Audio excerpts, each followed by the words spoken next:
number 3 as we're jumping right on in. Admirable and Keen, take it away. Final day of the Dragonlance mid-set finale. We're coming up on the halfway point here. Bryce is definitely pulling levers. We have had it confirmed by absolutely no one whatsoever other than my pure speculation here. Darth Nub going to be kicking things off. What a game that they finished off of. And just, I mean, my gosh, they needed it so badly. Finished in 8th place in game number 1. Finished in 1st place in game number 2.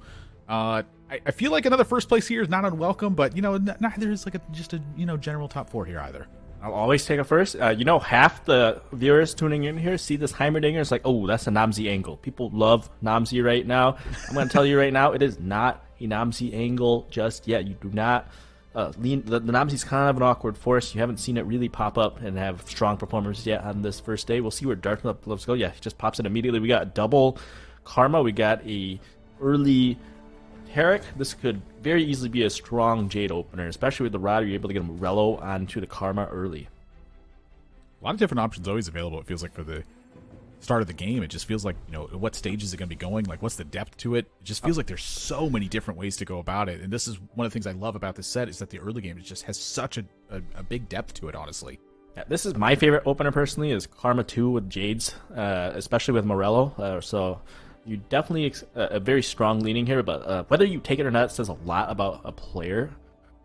Look at that, right after the clock ticks down too. You don't want everyone else to know that you have a 2-star Karma. Don't let them know. Everyone's thinking about their own boards right now. So the reason he didn't take that is I'm thinking about what possibly could drop here, and it could be a lot of gold drop. And so in order, so you don't have to play an extra unit. You're able to sell everything else and potentially get up to 10. Is the reasoning there? Well, I will say that this is a very interesting start here. Again, I'm pretty much on the dynamic of, like, Weak Spot is one of the best augments in the game, but when you have Sunfire, Morellos, or Locket as your opening, the Weak Spot feels a lot weaker. I am very surprised he re-rolled that. I think worst case scenario, you take Weak Spot, you just have a lot more anti-healing. It doesn't really matter if you have extra anti-healing. It's never bad to have extra, especially because Morello and Sunfire aren't always going to be applicable, and sometimes that unit dies early, and that last final fight, the last couple units autoing each other, that Weak Spot could really make a big difference. I'm very surprised to see him re-roll a silver augment there and then lean into this built different. I don't expect built different to be something he sticks with. We saw it do well in the last game, but that's because it was prismatic built different. Silver built different just is not as good, obviously, and so I'm curious to see what he does. A lot of times with the silver one, you can try to win streak the first stage and then just transition out of it entirely to the point where you just don't run and you're just down a silver augment, which isn't a big deal. You know, I'm going to have like a slight disagreement with you on this one. The build different scales based on the stage that you're in. And the silver one gets upwards to 70% attack speed at the very end. Like, this thing can be enormous at the end of the game. I think a lot of it has to do with how your tempo pans out as well. And, like, imagine you hit a gold built different. Oh, that's an easy sailing point. Yeah, if you're able to chain it with a gold one, for sure. I do think silver built different is one of the more divisive augments in the game, where some people think, like, hey, yeah, this is definitely something you can run with quite a while, and some people don't. I am certainly on the not camp of things, but we'll see what he chooses to do with it this game. Going over to Pocky's board, and Pocky does have the Jade Crest as the silver augment here. Definitely not a bad one. Jade has just consistently proven itself to be a very powerful team composition that does, I think, rely very specifically on how your item's going to end up panning out, and very much less on positioning. The positioning, I think, is a much more subtle nuance that's involved in this one. But Bertasaurus also has a Jade Crest in this opening as well. So I'm kind of curious to see, like, how this ends up being contested, if players are going to lean into the Jade or use the Jade as more of a splash angle. It does feel bad to see another Jade person here, because that means your Shioyu is going to be contested. But I do think that is still an insta-take augment. I think even by the numbers, it might be a top 3, top 5 augment. Personally, it is my favorite silver augment. I think I always do well when I'm able to get it. He's also got the early Anivia. The Jade, it just lets you go up to 9 Jade, and Jade on 6 always feels like, okay, I'm going to be fighting for a 4th or 5th. With the 9 Jade, you have very clear angles to take first. 9 Jade feels so much stronger, and with this augment, that's going to create an easy path. I would expect to see both players push for a fast 8, because you do need to be level 8 to get the proper 9 Jade in. 2 stars also is going to help in this one as well, and this is a pair of every Jade that they have right now, including the emblemed Jade. Pocky Gom's got a really nice little spot here, but without a completion angle, this is going to look a little bit tougher. And I am liking what I'm seeing so far. It feels like these boards are panning out to be strong early on. Bertasaurus, you notice, that's the other Jade Crest. Ash 2 and Karma 2 already. Yeah, and he's got a Volibear. Volibear is one of the best holders for Xiaoyu early. Obviously, Volibear will run a lot of the same items. Loves Bloodthirster, is capable of holding Edge of Night, can hold Titans. Very, very good unit to be holding for it. So would expect to see a good run from both of these Jade players. It's just a strong, strong opener. A glance at Clear's board there as well on the win streak with a slight little bit of healing, plus that Shiv that's in place. 2 players chasing down the win streak right now with Darth Nub and Clear. EQA on the lost streak angle at the moment does have meditation for their augment in this spot, and that does let you kind of hold back on where your items are going to be. Take some time in building your items out and just try to pick off some units as you're going. But right now it's looking pretty rough. 78 after 3 rounds. Something that I think is a little understated as I look at these augments is what happens is when you're playing back-to-back games against the exact same lobby, but you go from a prismatic opener to a silver opener, there could be a little bit of whiplash in terms of how you approach the game. Your brain might be confused by the previous game thinking, oh, that was a really high-roll game, and it might cause you to play for a more high-end board, when that's not necessarily the case. It's a silver lobby now. Your lobby's just... or the boards are not going to be as capped as they were in the last game.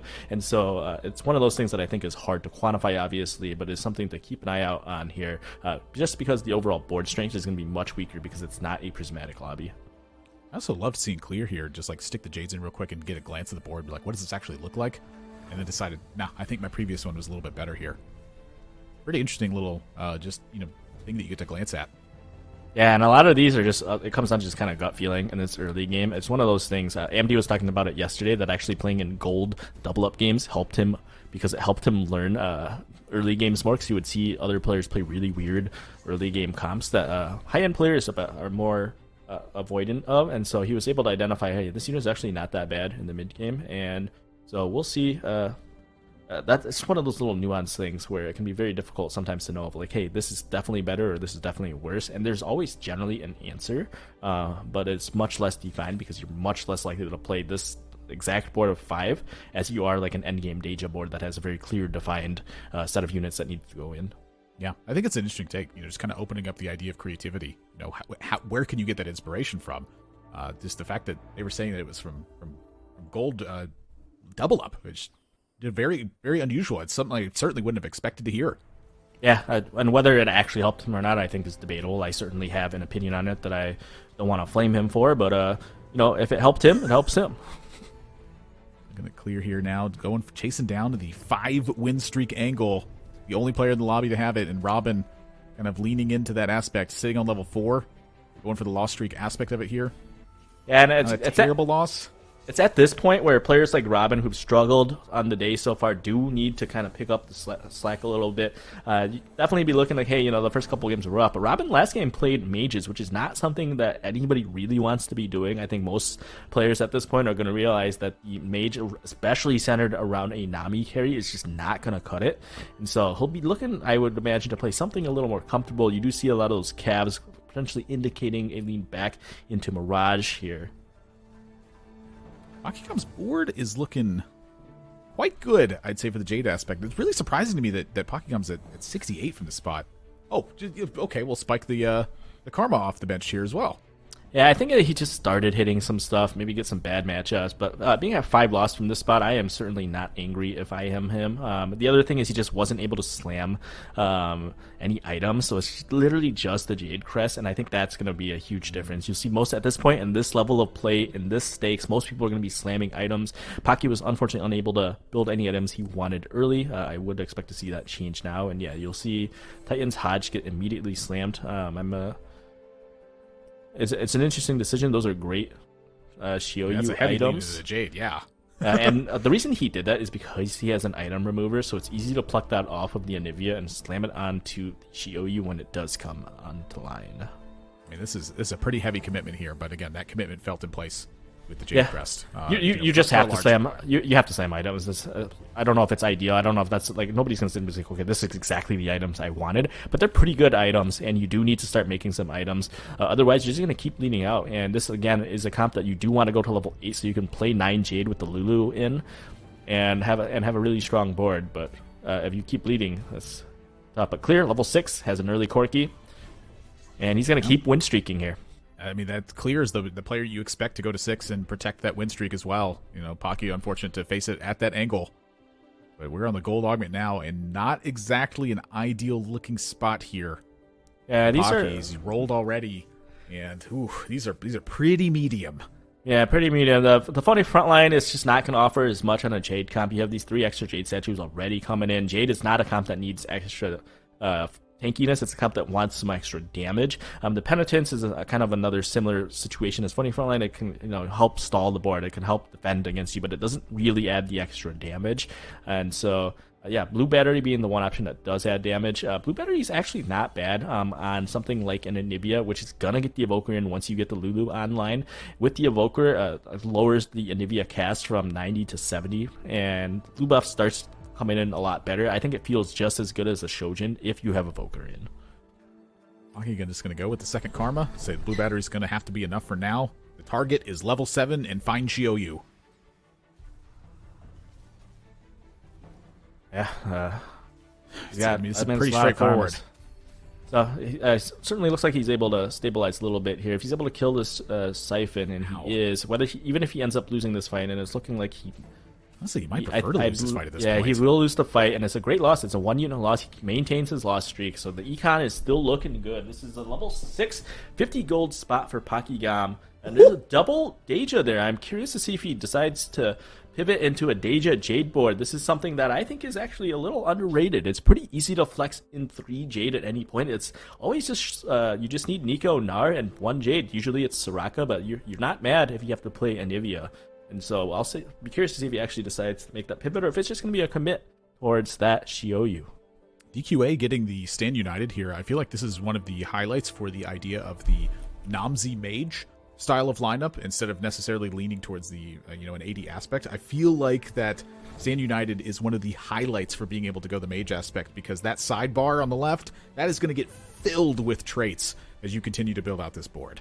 It's a lot of handshaking with this comp, and especially this is basically best in slot. If you're looking to play around Namzi, you do want to look at augments that can still affect Namzi. So of course, Meditation is one of the best augments you can get, especially at Silver for Namzi, to help him cast a little faster. And then you have the Stand United come in and add a little bit of AP and AD to Namzi and the entire board. It's looking like great augments. Unfortunately, DQA is sitting at 10 health. He's one of those players that is happy to roll down early and try and spike his board a bit earlier, but this is going to create the situation I've talked about all weekend, which is you are stuck at 7 rolling for a Siphon, and that could really just be you just slowly bleed out if you are unable to hit it. Be curious to see how this one pans out. Bertasaurus sitting with the Dragon Horde. That is the additional damage aspect of that Dragon augment, and really not too many highlights across the board here. Portable Forge from Amde spot, and Earth's Grab Bag from Liquid Kurumx spot. I'm curious to see what they're going to end up making of this spatula. It looks like Pocky Gom did take the option to Swift to the Deja. It is easy for him to still pivot off. If he finds 1 Chiou, I would expect to see him just to sell those. But if he hits the Chiou too, then at the point you might as well play it. Whoa. Does a million soul change your mind? Okay, so that gives you the Evoker early. Yeah, so you're going to see him pretty commit towards... this to me tells me he's 100% just leaning towards playing the Chiou. As soon as that comes in, I would expect that Aurelion Soul to be sold off. But for right now, it's a great unit. It gives Evoker to your double Anivia hit there as well. One of the other augments we saw that was interesting, though, I want to touch on real quick, is that Bertasaurus hit Dragon Alliance. And that is going to be a really nice option. He already had the Jade statue. I would expect him to play maybe just 2 dragons, which is really interesting middle ground there. Wow, Pocky's board. You pretty much nailed it, I think, on Pocky's board with the double Anivia 2-star. Having the Evoker in on that one, that's really the big highlight, I feel like, from that angle. With the blue buff as well, they're just casting quite quick there. And so, wow. At this point, it might just be an all-in on a 4 Evoker angle. Is there a weird legend angle there at all? Potentially. I've definitely seen legends with it in the backdrop. Yeah, Bertasaurus here with the dragon. With the extra dragons in, he's sitting with 2 Shioyus already. He's level 7 with 40 gold. This is a spot that's really fascinating. I think it's really great when you're able to have this Jade statue. I think the actual highest cap is to play just 2 dragons, and so you play 6 Jade, and then your last unit is gonna be something like an Aoshin or an Aurelion Sol or even a Shyvana that can come in. Those are because one of the issues with Shioyu is oftentimes it's a single point of damage and it's melee, so it can really get stuck. And Anivia isn't always gonna be the best option to duo carry with it. But if you're able to get Aoshin in, you're able to get in one of the 10 cost dragons. Suddenly you have a lot of extra threat on the board. I think it's a really good explanation of that too. I feel like he does have Dragon Horde. Which is the different aspect. It is the extra damage one, and so kind of honestly, it like highlights the aspect you just talk about. Your dragons aren't going to be as defensive, so magnifying their damage does feel like it can be a positive perspective there. And I feel like just the option that you have for 9 Jade, or that you have for the dual dragon 6 Jade aspect, both of those feel like they're strong. It's just which one shows up first at that point. Yeah, this is a very rough spot for Robin. He's sitting in last place. He was already coming into this game from a point of struggle. There's a Siphon sitting there. He doesn't really have Siphon items. I wouldn't be surprised to see him hold it just to hold it, but certainly looks to be... He seems to be looking for the Deja here. He already had a low finish with Deja earlier, though, and Warlord, I think, is one of those comps where you do need the Deja to come online early, so I would expect him to see him roll it quite heavily here, because if you don't start winning, you get very little value from that Deja. From the Mirage stack. Yeah, so you see him roll here. So there's the one Deja. He could opt to sit here at 50 gold still. And but I don't know if his board's good enough to start winning and getting stacks. So I would expect him to roll here, and he does roll a bit more. He does need to hit at least his Nunu 2. With the Deja pair, I would see him roll down to 10 here. Maybe he's able to hit the pair. Just these 2 stars on the board. There's just like nothing's happening here. It's so many pairs. This is a very, very sad spot for him for sure. But so many pairs also means that you're so close to hitting. Unfortunately, he hits Bert, who does hit that 2-star GOU already. Bert, you're going to see be able to just push 8, push 9 fairly easily this game. All he has to do... Yeah, I mean, you should see him probably 4-5 it and roll down for 1 Aoshin, roll down for 1 Shyvana, something of that nature. Just give that extra damage. You already see the Jewel Gauntlet on that... on that Karma on the backline, that indicates it's going to get sold pretty quickly. I just feel like Bertasaurus has constantly found himself in a spot with this very strong 4-1 board, and then a coast to 8 with 50 gold. It feels like this keeps coming up. How does Bert do it? Bert is getting some good help from his buddy Mortdog today, but he's also playing his spots very well. Bert has been on a tear the last few games. Okay, so this was an instant Mirage take. So the Mirage Crest is really good when it's, I think especially when it's Warlord, because at the very minimum, especially at 6, it's 450 health. At 8, it's 600 health, and you're never mad about slamming an emblem that just gives a unit 600 health, a bunch of AP, and you'll probably see Robin just kind of roll for a bit here. He's stuck on this Deja 1. Unfortunately, he does need the Deja 2 but at this point he's hit everything else, so this might be good enough to start winning some rounds and start stacking those Mirage stats. Are you willing to sell this on the bench to get to 10 gold? Like the Soraka and the double Lulu. It feels very bad because either Lulu or Soraka are definitely your next in. Wow, he just shivs like the Hecarim. So bad. With the extra cast. Pocky here is still sitting on... Oh, he gets Jeweled Lotus to go with that backline.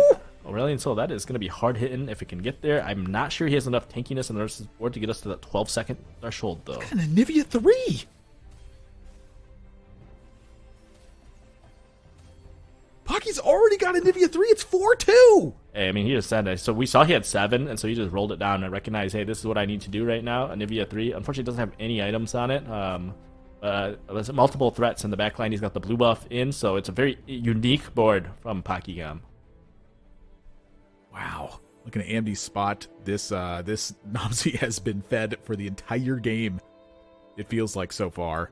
Another big Nomsy. Unfortunately, he does have kind of awkward items on that Siphon. I always find Guinsoo to be kind of weird on him, but it can certainly work, and especially if the fight drags on long enough. It does have the 2-star Silas to help out. And an early Bard. Kind of curious where the rest of these items end up going with this. You know, you have a belt and you have a sword. It's kind of a low damage board now, though. If anything happens to Siphon, he's guaranteed to lose this fight, especially because he took out Tristana, which means that the Namzi is not getting that extra 200% damage. And so everything rides on whether this Siphon is able to stay alive or not. And it does fortunately have 3 items, including Triforce, which is, by the numbers, still one of the best items you can get from Portable Forge. That was after like the big nerf it took as well. It feels like this item just keeps getting ticked down and keeps showing up in a strong performance. I do feel like the Namzi right now is a good idea to, kick this Tristana to the bench, take the utility line, and say, you know what, this is going to be soaking up damage. This Siphon is absolutely going to have enough to crank through some wins here, and that's exactly what happens. But this is against Robin. Against Robin. Sitting in the last place spot. And normally I talk about the canyon between first and last, but this is a canyon between 7th and last right now. Pocky at 43 and 7th, Robin at 7 in 8th place. Yeah, Robin's board is I hate the Warlord variant. I think it's so awkward to force it when you're not able to hit the Mirage early. If you can't hit that Deja, you can't hit those stacks early, and you're just playing from behind, you're playing catch up, and if you're not able to hit a quick Deja too, this is kind of what happens. Is Robin has a lot of other units hit, but it doesn't matter. You just watch that Deja there. It couldn't attack. There was no attack speed. Cast very slow, and even when it does cast, it's not that strong. 3 Jeweled Lotuses are in play right now, and how often do you see Exiles with Phony Frontline? Well, it's one of those things that your brain kind of breaks when you're just trying to position properly. It's like, oh god, how do I gotta move this here, this here, this here, and you do see him start to adjust it. But I think you don't need to Exiles everything. That's important thing to keep in mind. But where is it most valuable? That's going to be the hardest asset I think to identify here. And right now, this is a lot of 1-star stuff in play. And it's that front right spot. You're going, you know what? I don't think you need the Exiles. You're pretty good with just what you are right now. Yeah, but you could also easily just move that Jade statue back down a little, so it's a little bit slight mispositioning on there, just to get a little bit more Exile value on one of those units there. But like you said, it's one of those things you don't need to get on everything. But if I'm playing, I'm getting on everything, because why not? Rather go 8th. I kind of just want the Jade to be on the Deja at this point. I think it should be on Deja. The Deja doesn't really need the Exile at this point, and he's pivoted a little bit away from that built different. It's a little awkward to be running that Deja, so at this point he's kind of forsaken the built different because his carry is not getting the extra attack speed anyway. It's a very unusual position. Yeah, it's almost entertaining to watch. It's like a Tetris puzzle that's being put together here. Yeah, everybody else playing TFT, he's sitting here playing Tetris. It's like, oh, I got to get this little stick. He needs a stick to kind of clear his board here. No.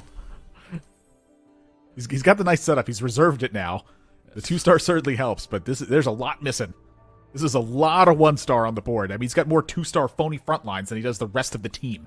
Yeah, there's just so much stuff on the bench as well. I do believe that the phony frontline does get the extra health from the built different. At least it also stacks then with the Exile, so there is a lot of tankiness in front of him. Unfortunately, like I said, this Deja on the Warlord variant just isn't going to be that great. It came in very late. It's got 1 stack built in, and it's still 1-star. It's going to be very hard for it to do much of anything, and you're going to see it get popped there. Pocky Gom seems to not really be winning that many fights. He's still pretty low health, pretty low gold. It's going to be hard for him to stabilize and push for top 4. So at this point, Pocky's probably got to adjust expectations in terms of how high he can finish this game.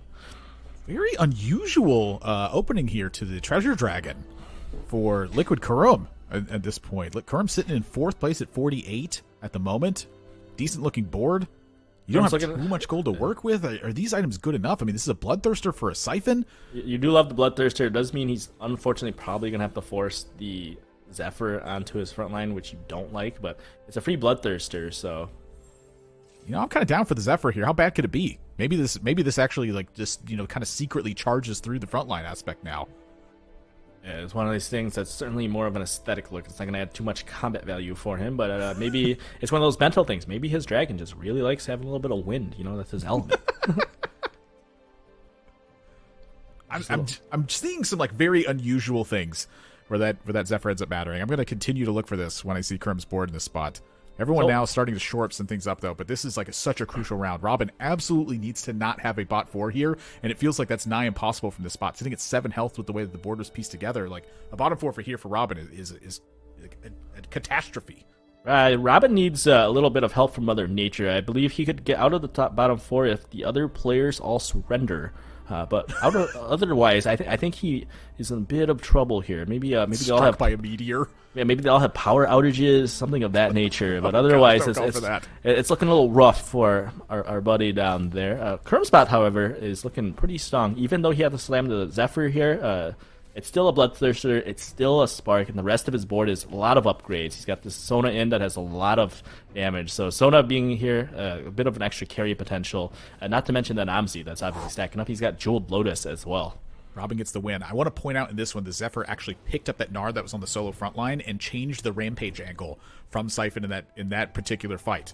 So the Zephyr has already done something to the combat aspect on that one. Looking at Robin's board, too. Robin's board got pieced together pretty nicely here. Yeah, he did hit everything, and it's starting to look good. You see him on a 3-win streak, which means the stacks did start to pile up a little bit. The items are looking great, especially one of the things with the Warlord variant is it gives you at 6 Mirage, I believe it's 45 AP, and so you do need that first sweep to really clear a good chunk of the board, and IE plus Jeweled Gauntlet's going to help you do that, and we'll see if it's enough to stabilize here. Still, as you mentioned earlier, the big gulf between 7th and 8th is still there. Pocky's at least on 2 lives, so Robin needs to win at least 2 more fights to at least avoid an 8th. He's got the right angle for it in this one. And here's the chance. This was against Pocky, so he could help earn his own destiny here. Missed the Deja as well. This is going to be a big crit that comes and that blew up the board.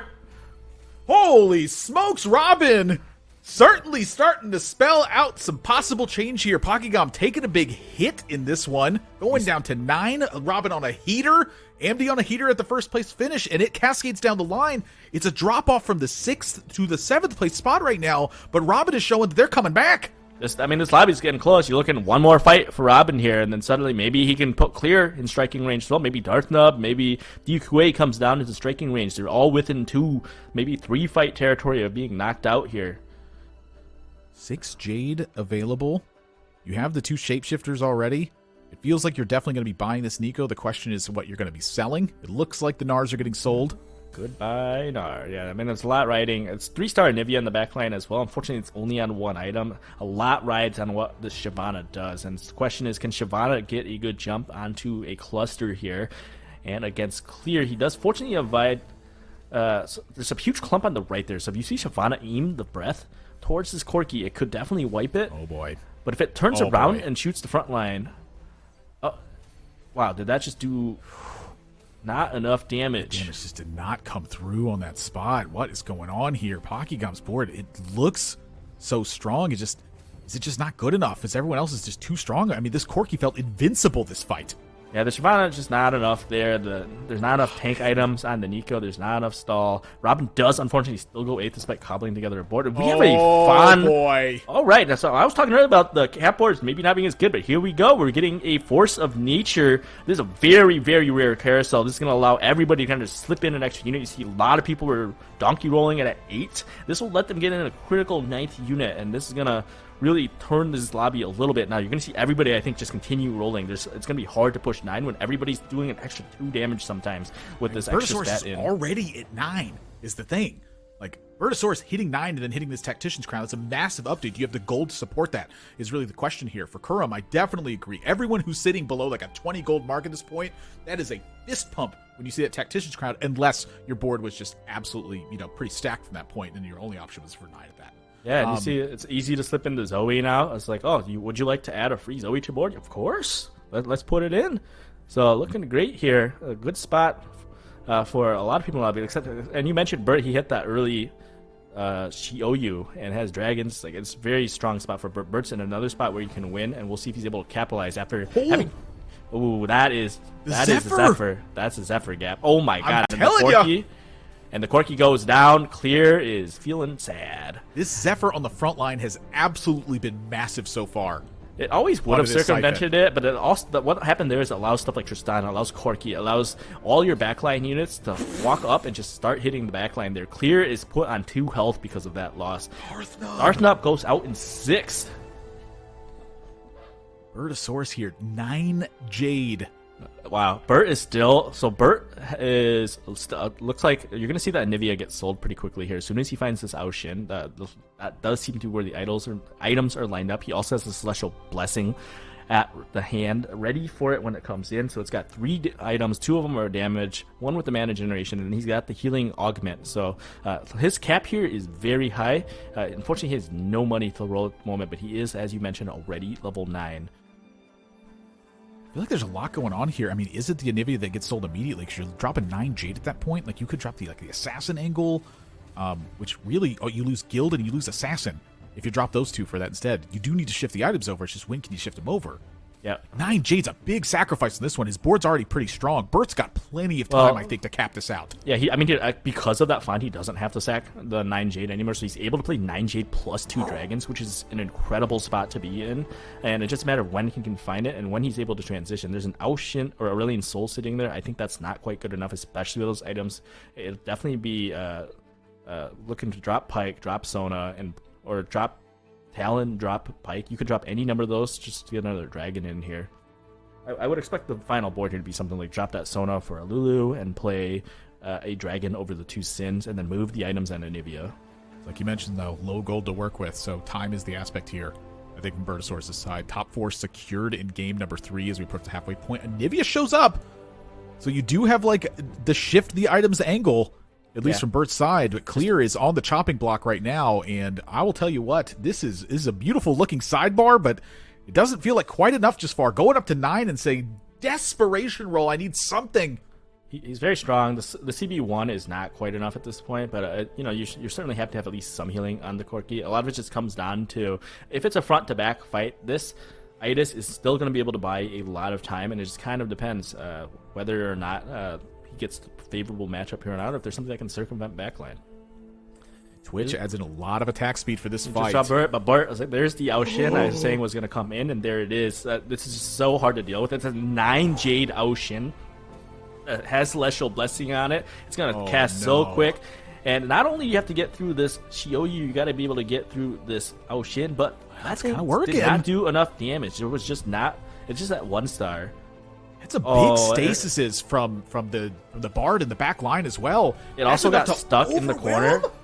Oh my god. Okay. It's so close. It's very close. I don't think it has enough. Yeah, it's very close there. Part of that was it got stuck a little bit in that corner. I'll be curious to see what the repositioning. Just not a front line on Bert there to handle the damage coming out of Clear's board. But he still has quite some time to roll, and maybe he can hit that 2-star Aoshin. But if he hits that 3-star Aoshin, that's lights out for the lobby. Clear hit a Bard too on the end of that one as well, and Kurum now on the chopping block. Clear showing that their composition is absolutely able to pull it through. This is another beautiful sidebar on Kurum's side, and again, we've seen this Zephyr working, but it's starting to get to that point where you feel like this Zephyr might want to hit like a more critical unit. It just doesn't have that option, it feels like. Yeah, always, where can you get this Rampage charge to target? So a lot of this comes down to where is this thing gonna. Namsi up's actually pretty big. That delays the anti-healing, delays the charge into the backline. Unfortunately, oh my god, that just deleted the entire left side of the board. That Namsi is not messing around. That jeweled Lotus Augment coming in with a huge crit there, but the Corki is still left untouched. Yasuo's left untouched, and it's not enough for Kurum. Even wipes the whole left side, but he needs the right side to be wiped out. Oh, it was so close to getting another breath. And unfortunately, Kurum is going to go out here in 4th. Oof. He was so close, too. He really needed 2 more fights. He was able to get Nami in to be 5 mage, get some Mystic online. That would have been a huge spike for him, but he was unfortunately unable to get there. And that was one of the situations where he was playing for a higher first-place finish. Maybe if he rolled some more, maybe he hits Zoe too. It's very unlikely. I think the play he made was correct. Just unfortunate to lose that fight there. You're getting a lot of extra gold from the party favors, able to tailor up parts of this board. Amde's board looking very similar to what it was before. This Siphon has definitely proven its worth. Namzi sitting on 3 trainer now, definitely proven its worth as well. Bertasaurus did drop a fight down to 14. Bert's getting the ghost on this one. Nice little gift for him there. Clear, though, on the chopping block for this one. Can they take down Amde, who is on a 13-win streak right now, and it is destroying the board. Oh my god, goodbye, Corki, and that'll do it. That is Siphon in a nutshell for you. Sometimes you just get eaten, and sometimes that eat takes you out of the round. That is going to send him into a... Oh no, he still has a lot of health, so he's able to come back a little bit. No, Amde's the one that won. I am mixing up their health. Yeah, but Clear just goes out. Does not matter. Bertasaurus loses to the ghost! It's a double kill. The ghost is too strong this whole weekend. The ghosts are far too strong, and Amde Gonna start to turn